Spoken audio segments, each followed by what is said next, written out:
¿Qué pasaría si alguien pudiera saber el momento exacto de su propia muerte? Hoy vamos a conocer la historia increíble de un hombre que al parecer no solo lo anunció, sino que orquestó su propia partida, incluso desde más allá de la tumba.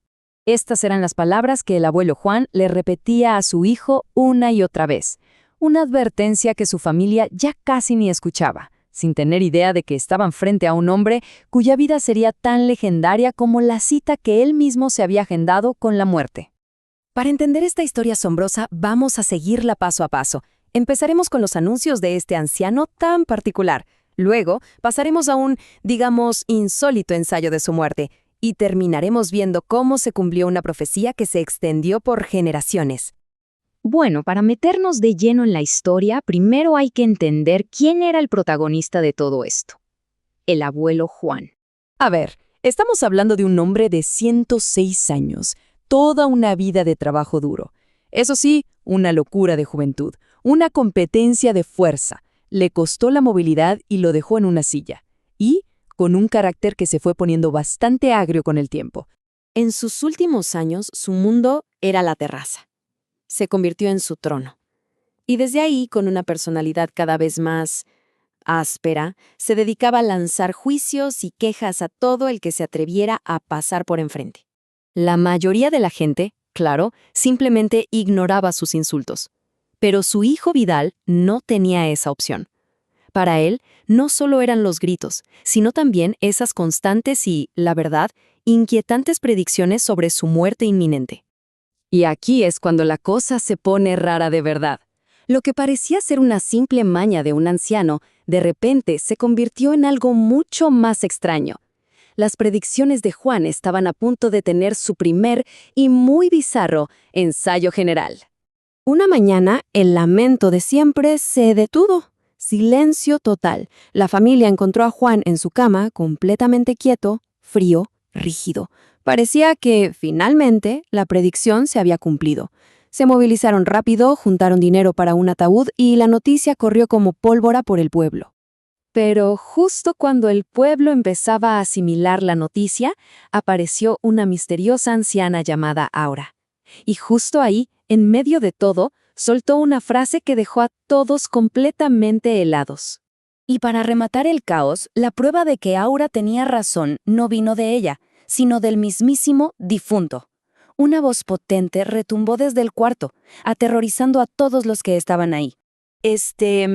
Ensayo general para su muerte terminó con Juan muerto de la risa, literalmente.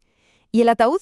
Bueno, el ataúd ya comprado se convirtió en una decoración macabra, colgado en el techo de la sala como un recordatorio constante de la broma. Después de la falsa alarma, las cosas parecieron volver a la normalidad. Pero esa calma se rompió una noche. Fue cuando la predicción de Juan dejó de ser un lamento vago para convertirse en una cita con una precisión aterradora. Con una fuerza que parecía imposible para su edad, agarró del brazo a su hijo Vidal.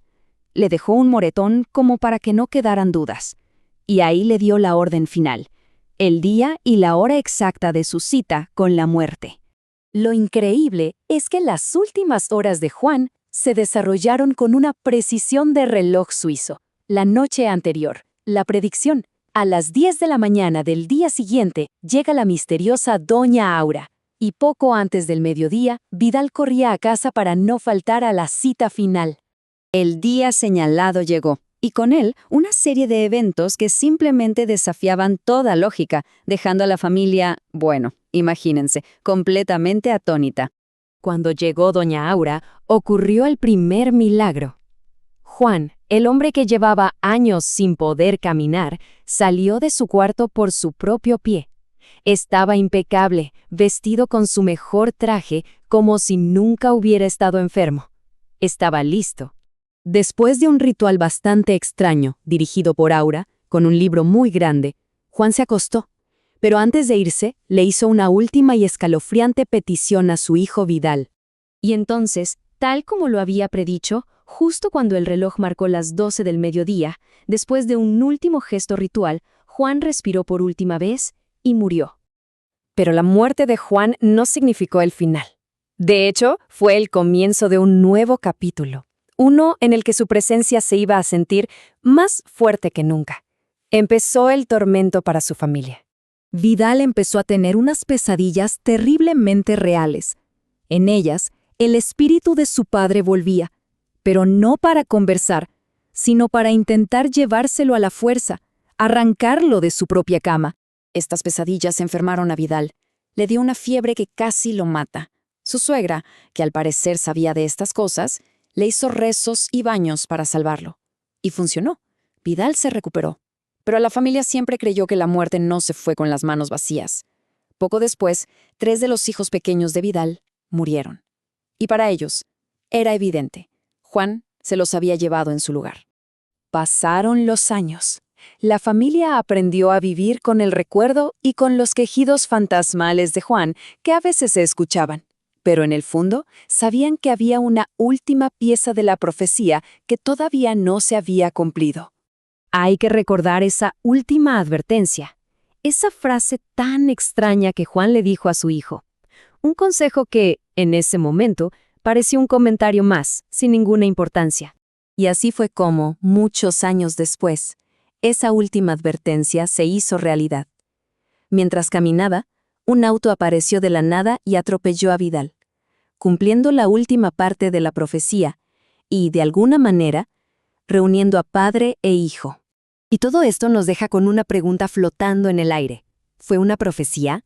¿Una maldición familiar? ¿O fue simplemente el último secreto de un hombre extraordinario que, de alguna forma, aprendió a manejar los hilos del destino, incluso desde el más allá?